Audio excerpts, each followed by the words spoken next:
अंजिदग साधक सिद्ध सुजानु। कौतुक देखत शैल बन भूतल भूरि निधान। जैसे सिद्धा जन को नेत्रों में लगाकर साधक सिद्ध और सुजान पर्वतों वनों और पृथ्वी के अंदर कौतुक से ही बहुत सी खाने देखते हैं। गुरुपद रज मृदु मंजुलया जमुनयन यमिय दृग दोष विभंजन। तेहि करि विमल विवेक विलोचन। बरनौ रामचरित भव मोचन। श्री गुरु महाराज के चरणों की रज कोमल और सुंदर नयन अमृत अंजन हैं, जो नेत्रों के दोषों का नाश करने वाला है। उस अंजन से विवेक रूपी नेत्रों को निर्मल करके मैं संसार रूपी बंधन से छुड़ाने वाले श्री रामचरित्र जी के वर्णन करता हूँ। बंदं प्रथम महीसुर चरना। मोह जनित संशय सब हरना। सुजन समाज सकल गुण खानी। करऊं प्रणाम सप्रेम शुभानी। पहले पृथ्वी के देवता ब्राह्मणों के चरणों की वंदना करता हूँ, जो अज्ञान से उत्पन्न सब संदेहों को हरने वाले हैं। फिर सब गुणों की खान संत समाज को प्रेम सहित सुंदर वाणी से प्रणाम करता हूँ। साधु चरित शुभ चरित कपाशु। निरस विशद गुणमय फल जासु। जो सही दुख फर छिद्र दुरावा। वंदनीय जहि जग जस पावा। साधु चरित शुभ चरित कपाशु। संतों का चरित्र कपास के चरित्र के समान शुभ है, जिसका फल नीरस विशद और गुणमय होता है। संत चरित्र में भी विषयासक्ति नहीं है, इससे वो भी नीरस है। कपास उज्जवल होता है, संत का हृदय भी अज्ञान और पाप रूपी अंधकार से रहित होता है, इसलिए वो विशद है।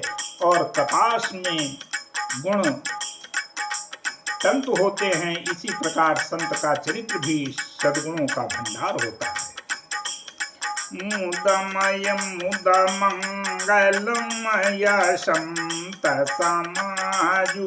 जो जग जंगम तीरथ राजू। राम भक्ति जहाँ सुरसरी धारा। सुरसर माने गंगा। सरसई ब्रह्म विचार प्रचारा। संतों का समाज आनंद और कल्याणमय है, जो इस संसार में चलता फिरता तीर्थराज अर्थात प्रयाग है। जहाँ उस संत समाज रूपी प्रयागराज में राम भक्ति रूपी गंगा जी की धारा है और ब्रह्म विचार का प्रचार सरस्वती जी है। विधि निषेधमय कलिमलहरणी। कर्म कथार बिनंदनी बरनी। हरिहर कथा विराजति बेनी। सुनत सकल मुद मंगल देनी। विधि और निषेध, यह करो और यह न करो, ऐसा कर्मों की कथा कलयुग के पापों को हरने वाली सूर्य तनया यमुना जी हैं और भगवान विष्णु और शंकर जी की कथाएं त्रिवेणी रूप से सुशोभित होती हैं, जो सुनते ही सब आनंद और कल्याणों की देने वाली हैं। बटु विश्वासय चल निज धर्मा तीरथ राज समाज सुकर्मा सबहि सुलभ सब दिन सब देशा सेवत सादर समन कलेशा। उस संत समाज रूपी प्रयाग में अपने धर्म में जो अटल विश्वास है वो अक्षय वट है और शुभ कर्म ही उस तीर्थराज का समाज है।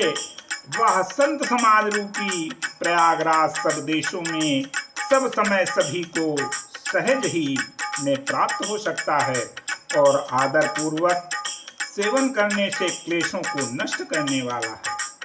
अकथय लौकिक तीरथ राऊ दे सद्य फल प्रगट प्रभाऊ। वह तीर्थराज अलौकिक और अकथनीय है एवं तत्काल फल देने वाला है, उसका प्रभाव प्रत्यक्ष है। सुनि समुझहि जन मुदित मम मज्जहि अति अनुराग लहै चारि फल यछत तनु साधु समाज प्रयाग।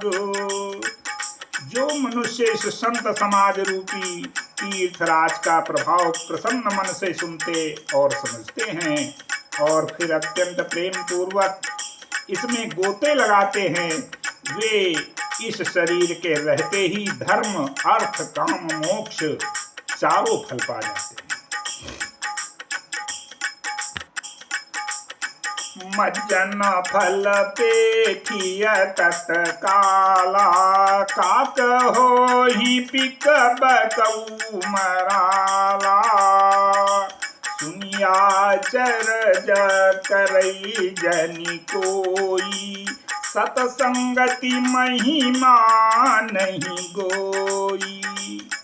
इस तीर्थराज में स्नान का फल तत्काल ऐसा देखने में आता है कि कौवे कोयल बन जाते हैं और बगुले हंस। ये सुनकर कोई आश्चर्य न करे, क्योंकि सत्संग की महिमा छिपी नहीं है। वाल्मीकि नारद ढट जोनी निज निज मुख निकही निज होनी। जलचर थलचर नभचर नाना जे जड़ चेतन जीव जहाना। वाल्मीकि जी, नारद जी और अगस्त्य जी ने अपने अपने मुखों से अपनी अपनी होनी जीवन का वृत्तांत कहा है। जल में रहने वाले, जमीन पर चलने वाले और आकाश में विचरने वाले नाना प्रकार के जड़ चेतन जितने जीव इस जगत में हैं, मति कीरति गति भूति भलाई जब जही जतन जहाँ जही पाई। सो जानब सतसंग प्रभाव लोकहु वेदन आन उपाऊ। उनमें से जिसने जिस समय जहाँ कहीं भी जिस किसी यत्न से बुद्धि कीर्ति सदगति विभूति ऐश्वर्य और भलाई पाई है, तो सब सत्संग का ही प्रभाव समझना चाहिए। वेदों में और लोक में इनकी प्राप्ति का दूसरा कोई उपाय नहीं है। बिनु सत्संग विवेक न होई राम कृपा बिनु सुलभ न सोई। सत्संगत मुद मंगल मूला सोई फल सिद्धि सब साधन फूला। सत्संग के बिना विवेक नहीं होता और श्री राम जी की कृपा के बिना वो सत्संग सहज में मिलता भी नहीं है। सत्संगति आनंद और कल्याण की जड़ है। सत्संग की सिद्धि प्राप्ति ही फल है और सब साधन तो फूल है। सठ सुधरहि सतसंगति पाई, पारस परस कुधात सुहाई। विधि बस सुजन कुसंगता परहि, फनि मनि सम निज गुण अनुसरहि। दुष्ट भी सत्संगति पाकर सुधर जाते हैं। जैसे पारस के स्पर्श से लोहा सुहावना हो जाता है, सुंदर सोना बन जाता है। किंतु दैव योग से यदि कभी सज्जन कुसंगति में पड़ जाते हैं तो वे वहां भी सांप की मणि के समान अपने गुणों का ही अनुसरण करते हैं।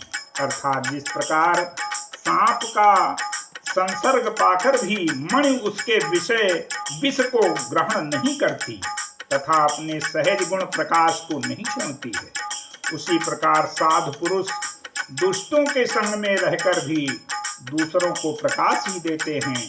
दुष्टों का उन पर कोई प्रभाव नहीं पड़ता। विधि हरि हर कवि को विदा बानी, कहत साधु महिमा सकुचानी।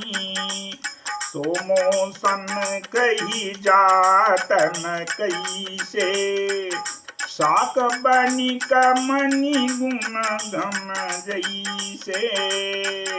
विधि हरि हर कवि को विदबानी, ब्रह्मा विष्णु शिव कवि और पंडितों की वाणी भी संत महिमा का वर्णन करने में सकचाती नहीं है। वो मुझसे किस प्रकार नहीं कही जाती, जैसे साग तरकारी बेचने वाले से मणियों के गुण समूह नहीं कहे जा सकते। बंदों संत समान चित हित हित नहीं कोई, अंजलि गत शुभ सुमन जिनी सम सुगंध कर दोई। मैं संतों को प्रणाम करता हूँ जिनके चित्त में समता है, जिनका न कोई मित्र है और न शत्रु। जैसे आंजलि में रखे हुए सुंदर फूल, जिस हाथ ने फूलों को तोड़ा और जिसने उनको रखा, उन दोनों ही हाथों को समान रूप से सुगंधित करते हैं। वैसे ही संत शत्रु और मित्र दोनों का ही समान रूप से कल्याण करते हैं। संत सरल चित जगत हित, जानि स्वभाव स्नेहु। बाल विनय सुनि करि कृपा, राम चरण रतिर देहु। संत सरल हृदय और जगत के हितकारी होते हैं। उनके ऐसे स्वभाव और स्नेह को जानकर मैं विनय करता हूँ। मेरी इस बाल विनय को सुनकर कृपा करके श्री राम जी के चरणों में मुझे प्रीत दे। बोलो सियावर रामचंद्र की।